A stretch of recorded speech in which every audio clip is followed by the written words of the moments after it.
सभी को नमस्कार, राम राम, जय Shri Ram. Welcome to RHS classes. और आज हम स्टार्ट कर रहे हैं क्लास 10th का टॉपिक, क्लास 10th का chapter carbon and its compound.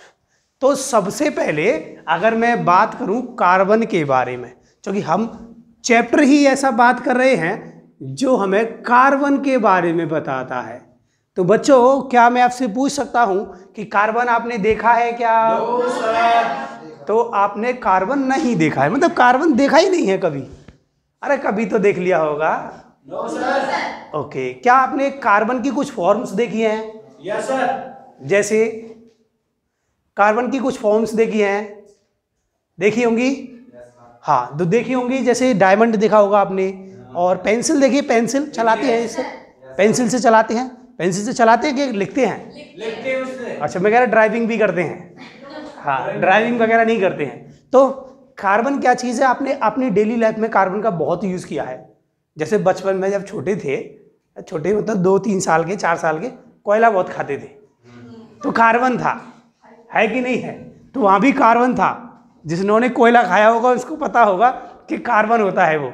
और अगर हम जैसे जैसे बड़े होते हैं फिर इसके कंपाउंड भी खाते हैं, इसके कार्बन के कंपाउंड भी खाते हैं। अब कौन कौन से कंपाउंड खाते हैं भाई? जैसे जैसे देखो, आपने C12H22O11 देखा है क्या? दिस इज सुक्रोज और शुगर, देखा है कि?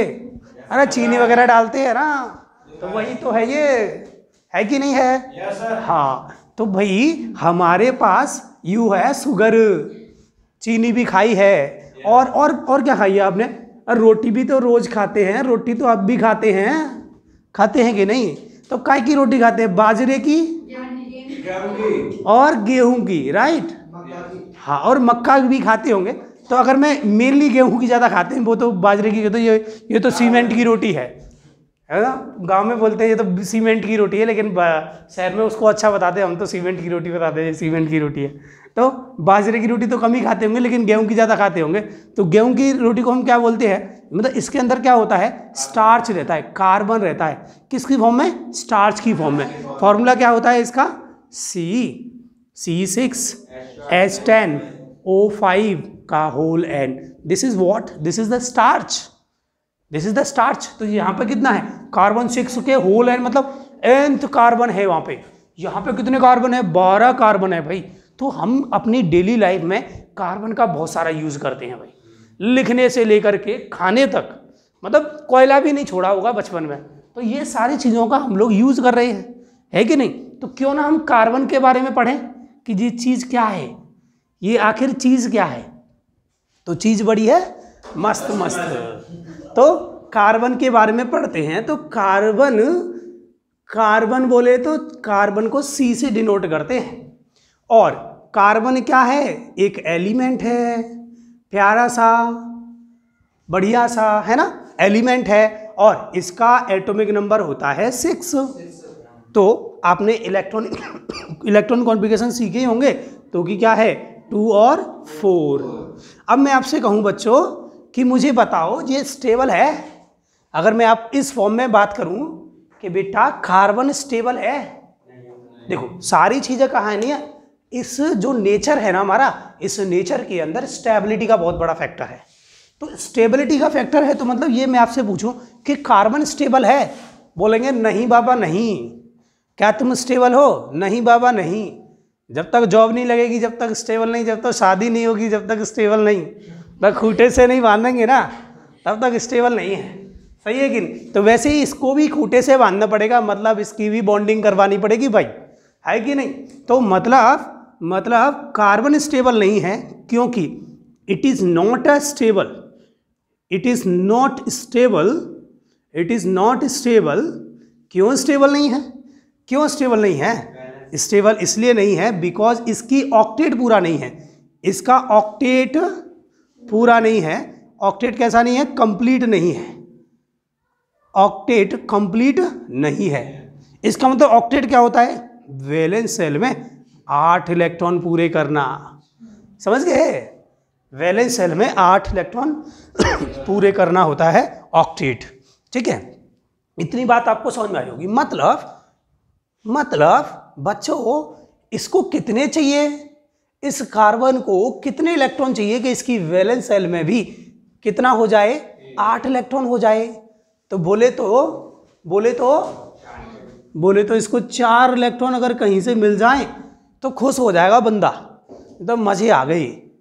लेकिन 4 इलेक्ट्रॉन देने वाला भी तो कोई हो, है ना। अब किसी के पास कोई वो तो है नहीं इलेक्ट्रॉन कि ले भैया तू 4 इलेक्ट्रॉन ले ले, तू अपना कंप्लीट कर ले, कोई 4 इलेक्ट्रॉन नहीं देगा इसको। ये क्या कर रहा है सुनिएगा, मतलब ये सोच रहा है कि मैं स्टेबल कैसे हो जाऊं। कौन सोच रहा है, ये कार्बन भैया सोच रहे हैं। कार्बन भैया हमको सोच रहे हैं कि हम कैसे स्टेबल हो जाएं, क्या करना पड़े कि हम स्टेबल हो जाएं, समझ रहे ना। तो स्टेबल होने के लिए हमने पढ़ा है पीछे बॉन्डिंग में स्टेबल होने के लिए क्या करते थे, पहले बॉन्ड बनाया करते थे। पिछली बातें बीता हुआ कल टर्म फर्स्ट, वहां पर हम बॉन्डिंग पे बात करते थे। वहां पर हमने आयनिक बॉन्ड पे बात करें, प्लस माइनस वाले अट्रैक्शन होता था ना। तो वहां पर अट्रैक्शन होता था तो कैसे कि सर एक इलेक्ट्रॉन तो देने वाला होता था, कौन, मैं हिंदी में लिख दे रहा हूं, एक इलेक्ट्रॉन देने वाला मतलब जिसको हम डोनर बोलते हैं, डोनर, और एक लेने वाला, ऐसा ही तो होता था। यानी कि एक एक्सेप्टर होता था, यानी कि यहां पर कंप्लीट ट्रांसफर होता था, जिसको हम बोलते थे आयनिक बॉन्ड की फॉर्मेशन होती थी। इसका मतलब कार्बन भी सोच रहा है बैठ के, बोल रहा है कि मैं भी 4 इलेक्ट्रॉन रिलीज कर दूं क्या स्टेबल होने के लिए। अरे ये 4 आके ना मेरे को अनस्टेबल कर दिया है, तो क्या मैं 4 इलेक्ट्रॉन को निकाल दूं अपने पास से, 2 हो जाएंगे, हीलियम की होड़ कर लूंगा। मतलब ये कहना क्या चाह रहे हैं, ये कंपटीशन कर रहे हैं किसके साथ, बनना कैसा चाहते हैं, सुन लेंगे। बहुत मैं आपको ऐसी बातें बता रहा हूं जो आपको बहुत काम की चीजें हैं, सबके लिए है ये, है ना।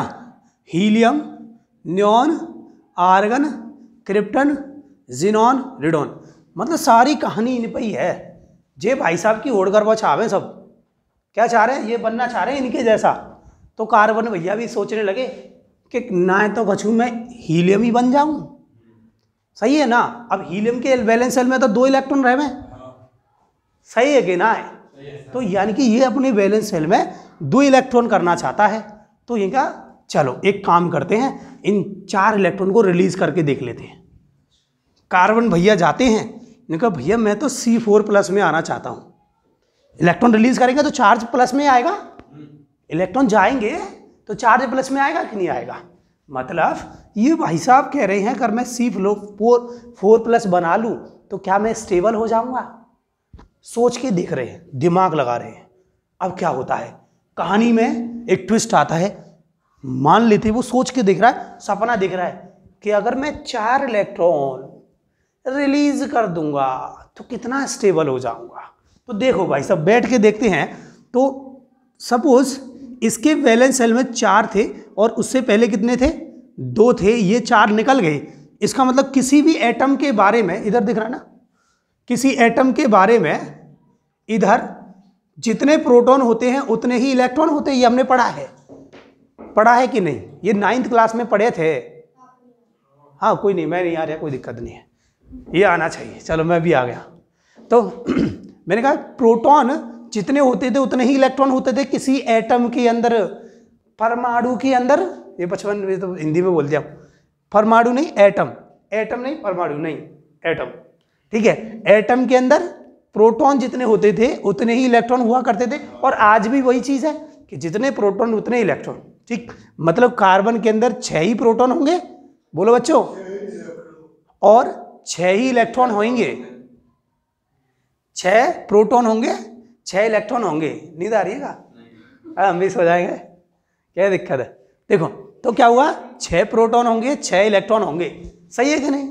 तभी तो मतलब तभी तो इक्वल अट्रैक्शन होगा, प्लस और माइनस के बीच में इक्वल अट्रैक्शन कब होगा, 6 प्रोटॉन और 6 इलेक्ट्रॉन, सही है कि ना है। लेकिन क्या होता है, जब ये 4 इलेक्ट्रॉन निकाल देगा, जब ये कार्बन 4 इलेक्ट्रॉन की फॉर्म में आएगा, मतलब 4 इलेक्ट्रॉन रिलीज कर देगा, मतलब इसमें से 4 इलेक्ट्रॉन गए तो बच्चों बताओ कितना हो, इसके अंदर तो 2 ही इलेक्ट्रॉन बच गए ना।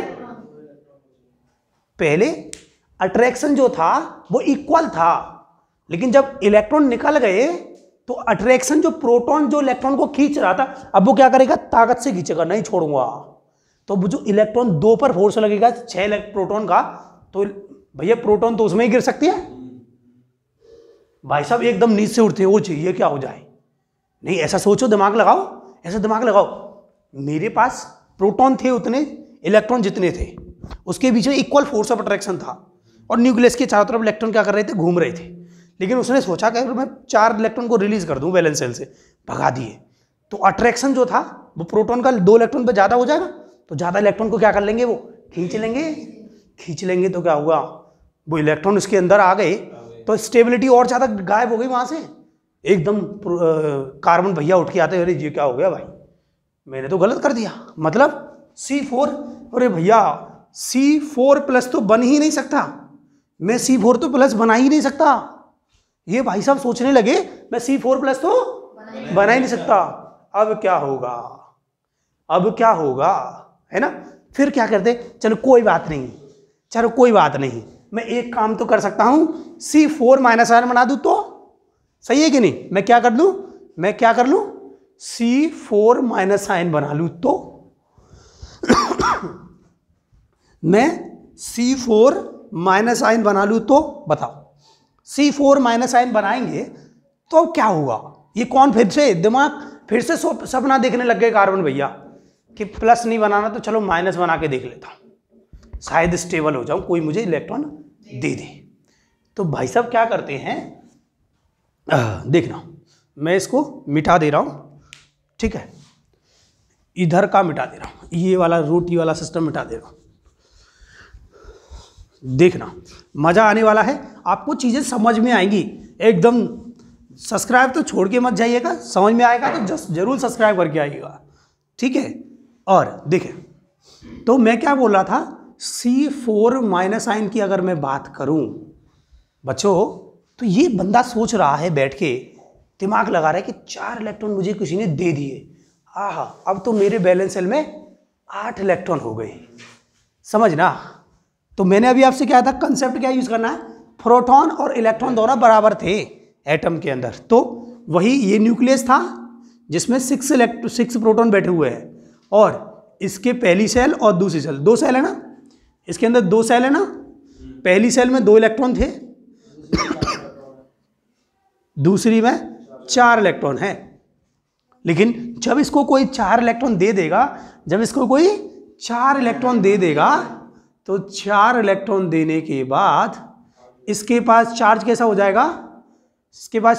जाएगा, बोलो, -4 हो जाएगा, और जो अट्रैक्शन 6 इलेक्ट्रॉन खाता है वो कम हो जाएगा इन इलेक्ट्रॉन्स पे। इस न्यूक्लियस के चारों तरफ जब इलेक्ट्रॉन घूम रहे हैं वैलेंस शेल में, जब इसके अंदर 6 प्रोटॉन है, तो ये तो 6 प्रोटॉन और 6 इलेक्ट्रॉन के बीच में अट्रैक्शन लगा पाएगा, 4 कहां से आ गए, जब वो 4 आ जाएंगे तो उन पर जो अट्रैक्शन होगा वो उस पर अट्रैक्शन पूरा तरह से नहीं हो पाएगा वैलेंस शेल पे, और जब इस पर वैलेंस जो प्रोटॉन का जो अट्रैक्शन है वो कैसा हो जाएगा, कम हो जाएगा, प्रोटॉन का अट्रैक्शन कैसा हो जाएगा, डिक्रीज हो जाएगा। क्यों, इलेक्ट्रॉन बढ़ गए ना ज्यादा, समझ में आ रहा है ना। आप किसी के सपोज कैसे बोलूं, जैसे मान लीजिए ये कोई डोरी है, ठीक है, ऐसा कोई डोरी है, अगर ये डोरी मैंने ऐसे करके घुमा रहा हूं और इस पर फोर्स बढ़ जाए बाहर वाली सेल पे, तो बाहर वाली सेल पे मतलब इस पे मैंने ईंट बांध दी, ईंट बहुत बड़ा फोर्स कर दिया, इसको बांध दिया, ठीक है, और इसको पकड़ के घुमा रहा हूं मैं ऐसे करके, तो क्या होगा, इसको घुमाऊंगा तो ये ज्यादा फोर्स लगाएगा, पता चला इसको ही तोड़ के भाग गया, मेरा तो ब्लूटूथ ही बेकार हो जाएगा। यही चाहते हो क्या, हाँ, मैं ब्लूटूथ बेकार नहीं करूंगा भाई अपना, ठीक है, समझ गए ना। मतलब बैलेंस सेल में फोर्स ज्यादा हो जाएगा बाहरी की सेल में, तो अट्रैक्शन कम होगा, तो वो 4 इलेक्ट्रॉन उसमें रुक ही नहीं पाएंगे। भाई वैलेंस सेल में अट्रैक्शन कम है तो कहां से रुक जाएंगे, वो तो नीचे भाग जाएंगे वहां से इलेक्ट्रॉन निकल के, सही है कि नहीं। फिर नींद से जगते हैं कार्बन भैया, एकदम नींद से बोलते हैं जी क्या हो गया, मैं 4 इलेक्ट्रॉन भी नहीं लेकर पा रहा हूं अपने ऊपर, 4 इलेक्ट्रॉन भी रख नहीं पा रहा हूं, अब क्या होगा मेरा, बैठ के थक हार के बैठ गए। फिर कोई आता है और उनको उनकी शक्ति का शक्ति याद दिलाता है हनुमान जी की तरह कि तुम हनुमान हो। तुम्हारी शक्ति ये है कि तुम शेयर कर सकते हो, तुम किसी के साथ भी शेयर कर सकते हो, तुम दोस्त बन सकते हो किसी के भी। तुम्हारे अंदर वो शक्ति है कि तुम किसी के भी दोस्त बन सकते हो। और अब तो फरवरी चल रही है, ठीक है, आ जाओ, समझ आ रही मेरी बात? तो हाँ जी, हाँ जी, तो तुम नहीं सोचना फरवरी के बारे में बच्चों। चलो, तो ये बात समझ में आ रही है ना आपको? ठीक, इसका मतलब है कार्बन ना तो 4+ आयन में कन्वर्ट अपने आप को सही रखता है और ना ही C4- आयन में अपने आप को सही रखता है। ना तो 4+ आयन में और ना ही 4- आयन में अपने आप को सही रखता है। तो ये तो बंदा गड़बड़ हो गया भाई, है ना? तो ये क्या करेगा, यहाँ से बॉन्ड तो बनाएगा, वो भी कैसा? Covalent bond. तो कार्बन क्या करता है? कोवलेंट बॉन्ड बनाता है। और कोवलेंट बॉन्ड कैसे बनता है? शेयरिंग ऑफ इलेक्ट्रॉन, ठीक है। तो कॉन्क्लूजन क्या निकला हमारी बात का? अगर हम कॉन्क्लूजन निकालते हैं, जो हमने ऊपर जो बातें करी उसका कॉन्क्लूजन क्या निकलता है? तो कॉन्क्लूजन पहला कि carbon having 4 electron in its valence shell. बोलो बच्चों, है कि नहीं? एंड दूसरी बात, वैलेंसी ऑफ कार्बन इज 4। तो वैलेंसी कार्बन की 4 है, तो बॉन्डिंग कैसी होगी? Nature of bonding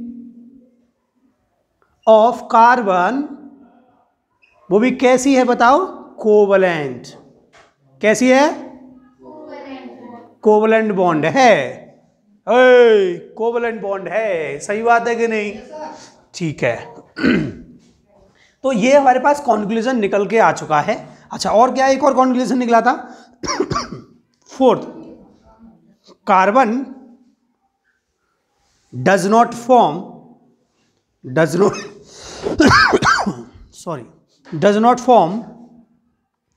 C4+ and C4-। ठीक है, C4+ एंड C4-। अगर C4+ क्यों नहीं बना सकता? क्योंकि अट्रैक्शन बहुत ज़्यादा हो जाएगा उसके अंदर, सेल के अंदर 2 इलेक्ट्रॉन नहीं रह पाएंगे। और C4- क्यों नहीं हो सकता? क्योंकि वैलेंस सेल में इलेक्ट्रॉन ज़्यादा होने से अट्रैक्शन बहुत ज़्यादा कम हो जाएगा, तो वो इलेक्ट्रॉन उस सेल में रुक ही नहीं सकते हैं। समझ गए ना? तो ये हमारे पास कॉन्क्लूजन निकलता है। आपको पक्का ही ये बात समझ में आ गई होगी, ठीक है। तो अब हम बात करते हैं, क्योंकि हमने अभी बात करी बच्चों कोवलेंट बॉन्ड की। जे कोवलेंट बॉन्ड क्या है ना? तो it is formed by sharing of, बताओ, शेयरिंग ऑफ इलेक्ट्रॉन। जे तो इलेक्ट्रॉन की शेयरिंग के थ्रू स्टार्ट हो गए। मतलब जे तो खेत खरीदेंगे साझे 2 भैया या 3 भैया 4 भैया साझे खेत खरीदेंगे, है ना? तो it is formed by sharing of electron. Okay, very good, sharing of electron होती है। तो इसका मतलब है कोवलेंट बॉन्ड 2 एटम के इक्वल नंबर ऑफ एटम। अच्छा, यहां भी शेयरिंग जो होती है विद इक्वल नंबर ऑफ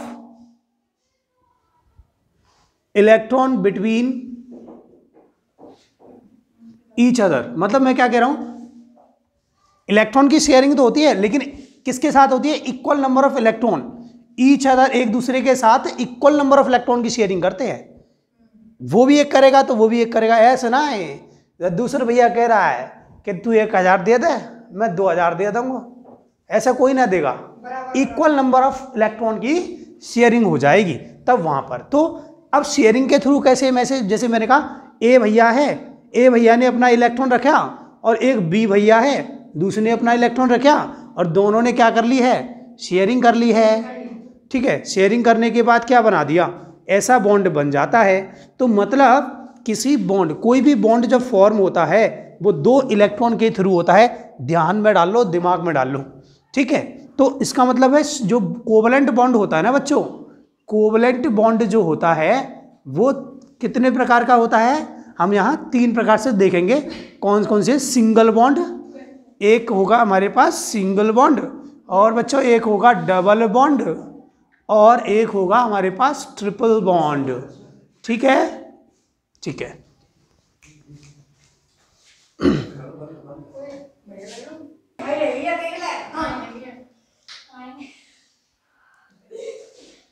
तो यो सिंगल बॉन्ड कैसे बनता है, सिंगल बॉन्ड कैसे बनता है वो हम देखना चाहते हैं।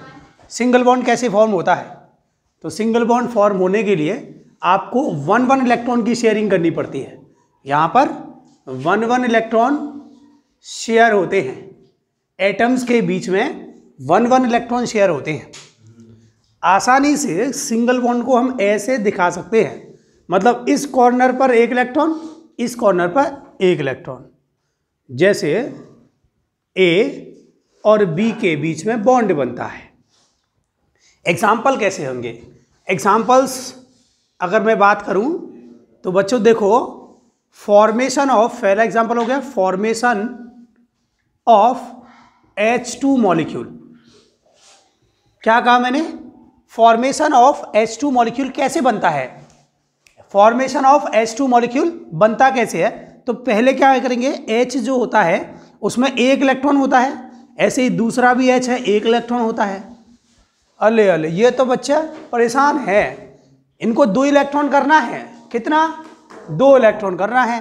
तो ये क्या करेगा, अपना 1 इलेक्ट्रॉन रखा सामने और सामने वाली खिड़की, ठीक है। तो सामने सामने अपने अपने इलेक्ट्रॉन रखे, तो देखो ये इसके साथ, ये इसके साथ आसानी से गुल्लू गुल्लू कर लेते हैं, बॉन्ड बना लिया, ठीक है।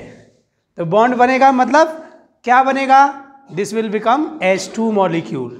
बताओ समझ में आया कि नहीं? गजब हो गया, मजा आ गया, ठीक है। उसके बाद एक और, formation of Cl2 molecule, formation of Cl2 molecule, formation of chlorine molecule, ठीक है।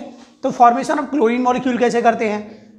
या हम F2 मॉलिक्यूल कर लो, तो क्लोरीन की बात करेंगे तो क्लोरीन में क्या होता है, 17 2 8 7, एक और क्लोरीन मॉलिक्यूल 17 2 8 7, मतलब इनको कितना चाहिए, 1 इलेक्ट्रॉन चाहिए। इनको कितने चाहिए? 1 इलेक्ट्रॉन चाहिए। तो 1 इलेक्ट्रॉन चाहिए, मतलब देखो इसके वैलेंस शेल में इसको 8 करने हैं, इसको भी 1 इलेक्ट्रॉन चाहिए कि नहीं? तो क्लोरीन क्या करता है, ओए क्लोरीन तू भी 1 इलेक्ट्रॉन रख ले, मैं भी 1 इलेक्ट्रॉन रखता हूँ, मेरे वैलेंस शेल में 7 हैं, वो कहता है मेरे भी 7 हैं, देख ले, है कि नहीं? और देखो ये इसके साथ शेयरिंग, ये इसके साथ शेयरिंग, क्या बन जाएगा? Chlorine single bond, chlorine means it will become Cl2 molecule. बताओ बच्चों समझ में आ रहा है ना? ठीक है। तो देखो ये भाई साहब पूछ रहे हैं कि सर जी अगर 1 इलेक्ट्रॉन ले लेगा तो जाके पास तो 18 हो जाएंगे।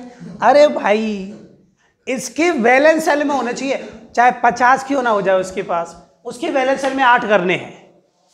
वो अपने वैलेंस शेल में 8 इलेक्ट्रॉन करना चाहता है। कोई भी एटम अपने वैलेंस शेल में 8 इलेक्ट्रॉन करना चाहता है, चाहे वो 18 हो जाए फिर चाहे 19 हो जाए। भाई ये कह रहे हैं क्लोरीन 17 होता है सर, 1 इलेक्ट्रॉन ये तो 18 हो जाएंगे। अरे हो जाने दो ना, but he wants to 8 electron its valence shell, बस। This is more important because, अच्छा ये जरूरी क्यों नहीं है? बिकॉज 8 इलेक्ट्रॉन होने के बाद वो स्टेबिलिटी दिखाएगा। कोई मॉलिक्यूल अगर 8 इलेक्ट्रॉन करेगा तो वो स्टेबल हो जाएगा, और वो स्टेबल ही तो होना चाह रहा है। ये बॉन्ड, ये सब क्या है? ये शेयरिंग करना, दोस्त बनाना, ये सब क्या है? ये स्टेबिलिटी है। हम भटक रहे हैं, उस भटकने को क्या करना चाह रहे हैं? उसको एक जगह दिमाग लगाना चाहते हैं, तो स्टेबिलिटी इंक्रीज करना चाहते हैं। समझ गए ना। तो स्टेबिलिटी गेन करने के लिए वो क्या करेगा, 8 इलेक्ट्रॉन करेगा और तभी वो कर पाएगा स्टेबल। अभी स्टेबल नहीं है, अभी इधर उधर घूम रहा है। समझ में आई। अब शेयरिंग कैसे कर रहे हैं, नु कह रहा कि मोकू 1 इलेक्ट्रॉन चाहिए, अब जे भी कह रहा मोकू भी चाहिए और इनके बैलेंस सेल में 7 इलेक्ट्रॉन है। कछू कहीं मत जाओ भाई, एक काम कर लेते हैं, खुद के साथ भी कर लेते, तू 1 इलेक्ट्रॉन रख ले, मैं भी रख ले आऊं।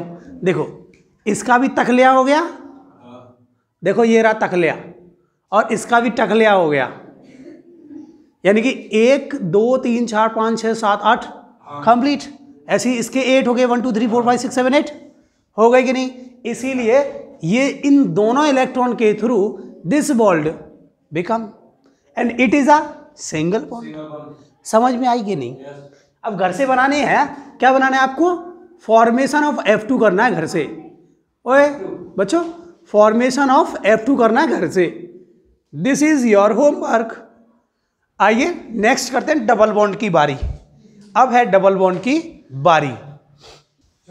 ओए होए, अब तो हम डबल बॉन्ड की बात करेंगे। Double bond, double bond.